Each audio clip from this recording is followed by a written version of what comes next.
Hello gems, my name is Bushnell. If you're new to my channel, welcome. I hope you stay long enough to subscribe. I talk about femininity, personal development and mindset. And if you're already part of the tribe, welcome back.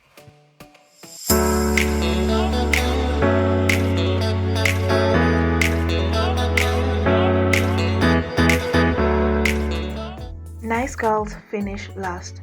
I've been there, done that, so I know better. There are different types of nice girls. There are those who compromise a lot.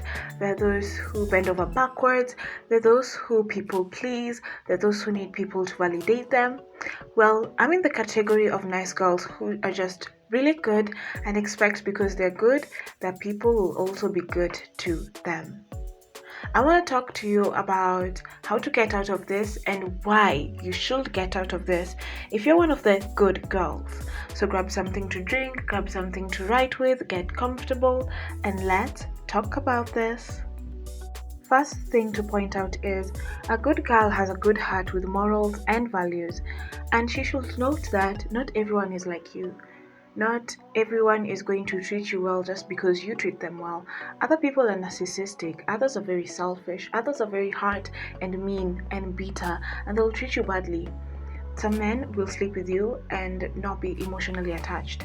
Others will pull you on in strings knowing they don't want you for the long haul, and that's the thing. Just because you treat people well doesn't mean they'll treat you well.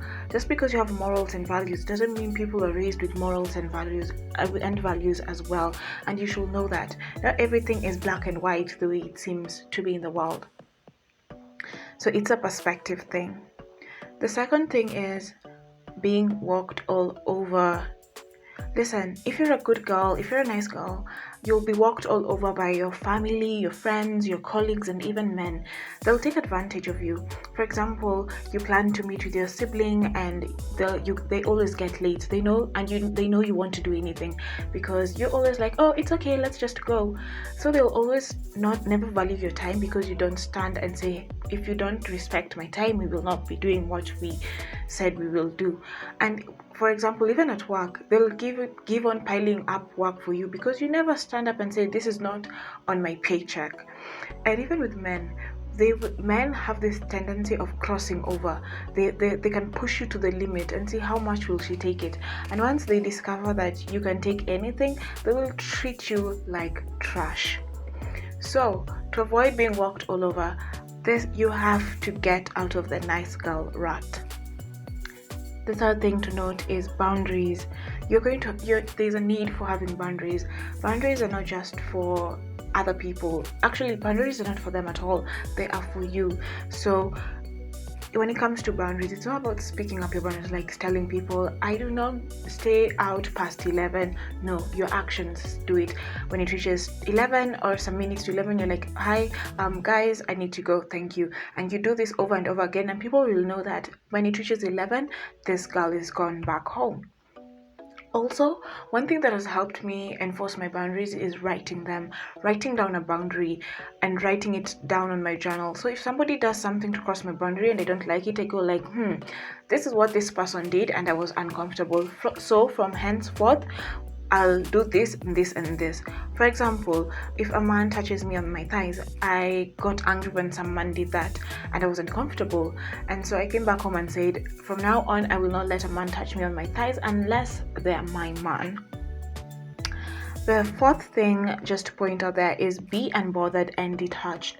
Nice girls have to learn this, and I have a blog that I wrote about the art of being unbothered.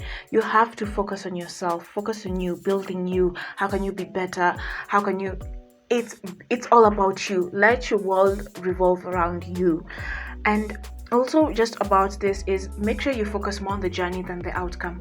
And a lot of times we find ourselves focusing on the outcome, and once we do, we get attached negatively with that thing. So also learn which type of attachment style you have. Is it the anxious attachment style? Is it the insecure, secure attachment style? Learn which attachment style you have so that you heal that wound.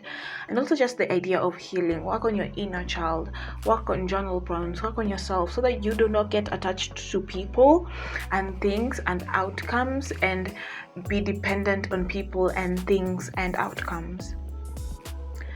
The next thing to note is have the I am the prize mindset. I have a video on this that describes how to have the I am the prize mindset and what it is exactly, but do not put anyone on a pedestal. You are the one who's supposed to be on the pedestal. Men are the ones who are supposed to kiss the ground that you walk on. And you can only have this type of mindset if you work on yourself.